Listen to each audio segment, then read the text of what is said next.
What is going on, my peeps? Your man Versatile's back with another video. Back here to talk about Godzilla versus King Kong. Ooh. I tried to tell y'all. Of course, I didn't tell y'all on this channel. I was mainly in other videos' comments. But nonetheless, we're going to talk about that, Godzilla vs. King Kong. There will be spoilers. I will put a spoiler alert on the screen once I get to the spoilers for those who haven't seen it.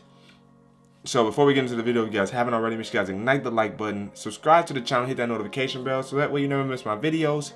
Then we can sit back, chillax, and see what's cracking. Now, let's get into Godzilla vs. King Kong. First thing I want to say is, runtime was like 99% on point. It was like an hour and 45 minutes. Wow. The shortest of the 3 films, maybe even 4 if you count Kong Skull Island. But of the Godzilla movies, the shortest runtime. But that also means it gets straight to the action, and that's what we've wanted to see from a monster movie. Get the humans up out the way and let Godzilla do his thing.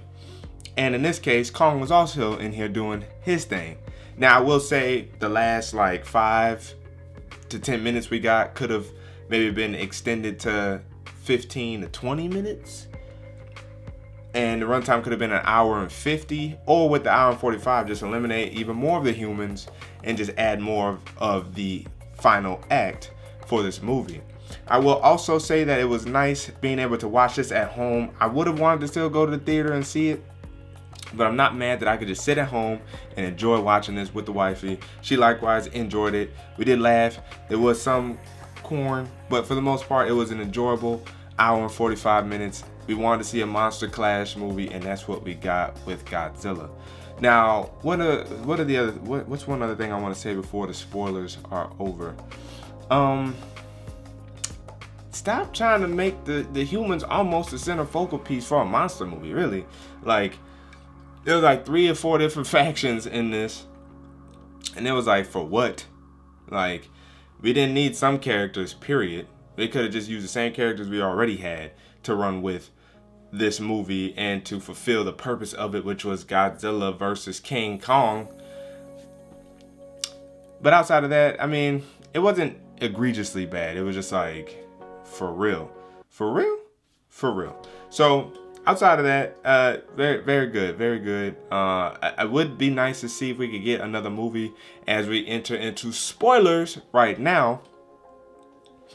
Mecha Godzilla. That's what I'm starting us off with. Mecha Godzilla came in at the end, and that's why I said I wish we could have gotten additional 5 to 10 minutes of Mecha having screen time and fighting Godzilla and Kong. Now, I will say the choreography for the fight scenes was actually pretty good. I actually liked what they did with Mecha, with Kong, and with Godzilla. And as I've been trying to tell people, Kong is not seeing Godzilla. Like, need I say more? Godzilla whooped and mopped the floor with Kong. Kong had a little comeback, you know, for the second round, and that's because he had an accessory to help him. But that just shows you the power and the monstrosity that is Godzilla. I mean, his base is wide, yo. It's crazy. But Kong is not seeing Godzilla. I like Kong. I love Kong too. Kong is dope. They really made him seem like an historical figure, the way he was chained up and treated.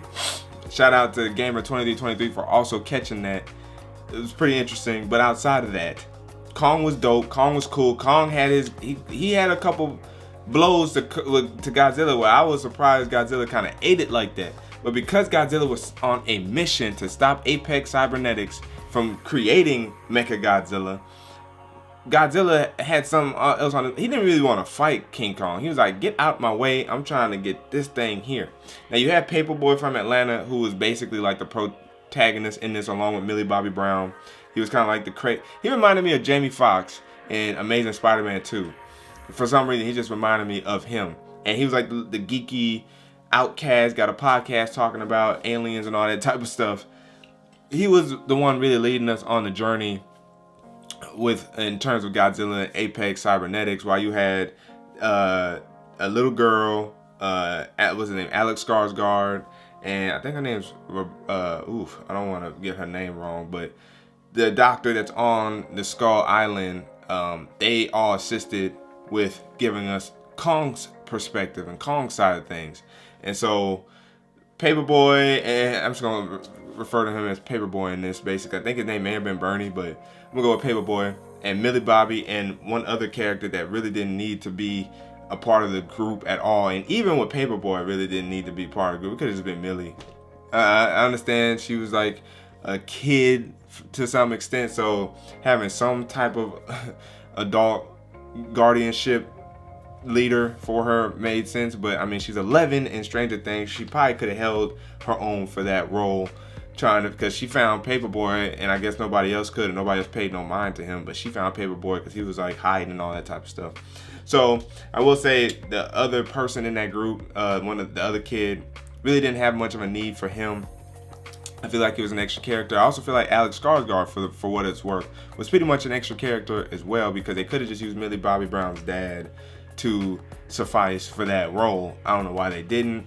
Again, they just like throwing everybody they can in these movies sometimes, and it's like, for what? Because nothing's gonna happen to them. So there's no stakes in terms of the humans for the most part.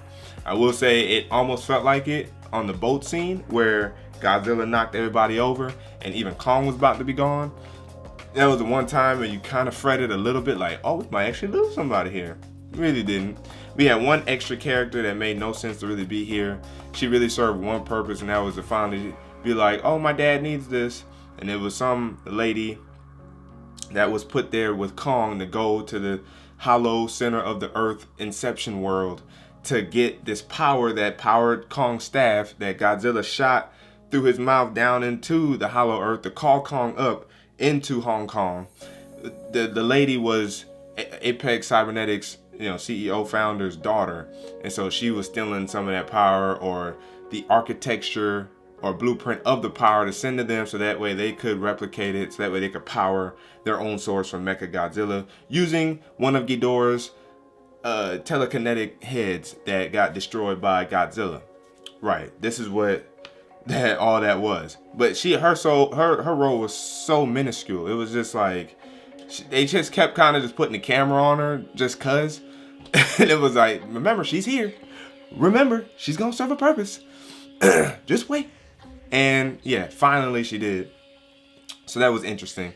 But outside of that, it was a fun movie. Like, we got a lot of fighting between, it was basically like 3 rounds between Godzilla and King Kong. The first round was in Godzilla's territory, completely destroyed Kong.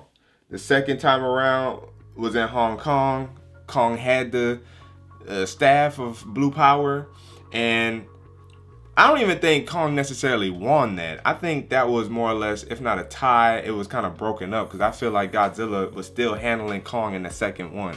So even if I wanted to give Kong some credit, it felt more like a tie to me than a loss for Godzilla.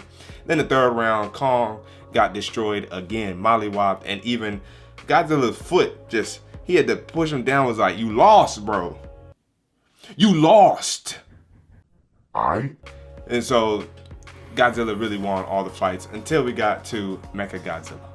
Then when Mecha showed up, Mecha destroyed both Kong and then destroyed Godzilla and then destroyed Kong again when Kong tried to come in and help, because the little girl, she was like deaf and could communicate to Kong throughout the whole movie, and basically told her, I promise, Godzilla's not the enemy. Please help him instead of trying to fight him. And Kong got whooped like 3 times. So she's basically telling Kong, I know you had to take the L for us to ultimately win, please.